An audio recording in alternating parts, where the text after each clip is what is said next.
Oi, pessoal! Eu sou a professora Cris Furk e hoje no canal Direito com Elas falaremos de mais um dos defeitos do negócio jurídico e dessa vez um vício social, que é a fraude contra credores. E a fraude contra credores, pessoal, corresponde a todo tipo de atos que objetivem frustrar a garantia que os credores encontram no patrimônio do devedor.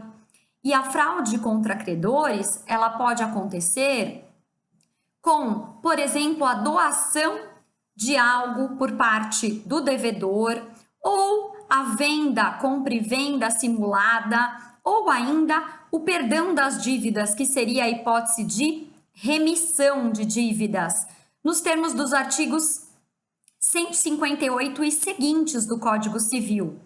E nesse caso, para que haja fraude contra credores, é necessário que haja a transferência do patrimônio do devedor para o patrimônio de terceiros. E por quê?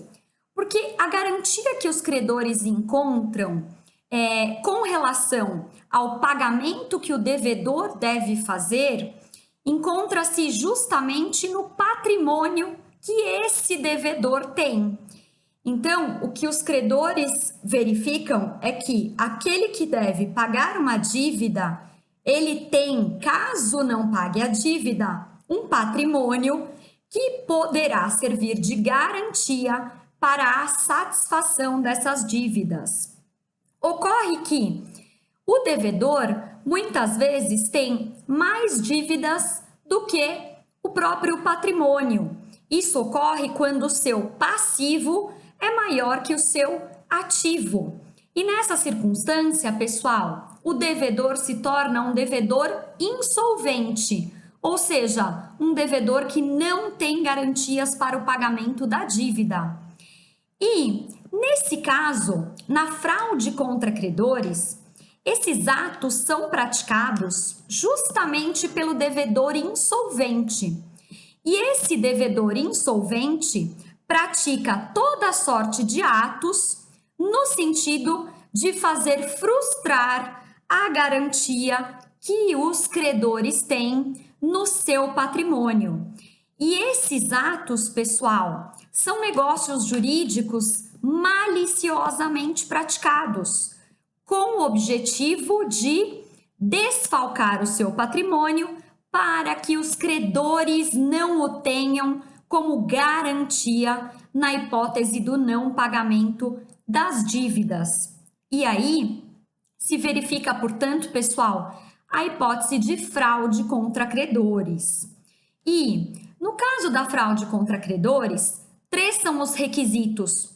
O primeiro é a anterioridade do crédito. Isso quer dizer que o crédito que eu tenho em relação ao devedor deve ser anterior à data em que ele praticou esses negócios jurídicos fraudulentos.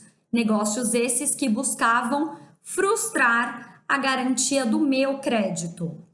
Eu tenho ainda o consilium fraudis, que poderia ser similar à intenção de fraudar. No entanto, o legislador deixou claro que não há necessidade de se provar a intenção de fraudar, mas sim a mera consciência de que esses negócios jurídicos poderão desfalcar o patrimônio do devedor e, portanto, poderão afastar a garantia do crédito para o credor. E o último dos requisitos é o eventus damini, ou seja, é necessária a comprovação de prejuízo para o credor. Então, vamos imaginar um exemplo. Eu tenho com João um crédito. João me deve 100 mil reais. João tem um patrimônio de 100 mil reais. Vamos imaginar que ele tenha 2 veículos. E que ele, sendo insolvente, ou seja, ele não me pagou, vamos imaginar que ele, ao invés de se valer desse patrimônio para satisfazer o meu crédito, para honrar a dívida que tem comigo, vamos imaginar que João doe para terceiros. Nessa hipótese de doação, nós teríamos a fraude contra credores configurada. Isso porque o meu crédito seria anterior a essa doação, haveria a consciência ou até a intenção de João no sentido de desfalcar seu patrimônio para que não satisfizesse o crédito em relação a mim, e o eventus damini, eu, portanto, prejudicada, porque não recebi o pagamento e não posso contar com o patrimônio de João para satisfazer o meu crédito. E nesse sentido, pessoal, eu, que fui prejudicada, que fui lesada por fraude contra credores, poderei propor, em face daquele que se beneficiou nesse negócio jurídico, juntamente com João, uma ação pauliana.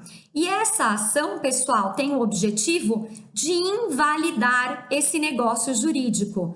Nesse caso, nos termos do artigo 171, inciso 2º do Código Civil, o negócio jurídico poderá ser anulado.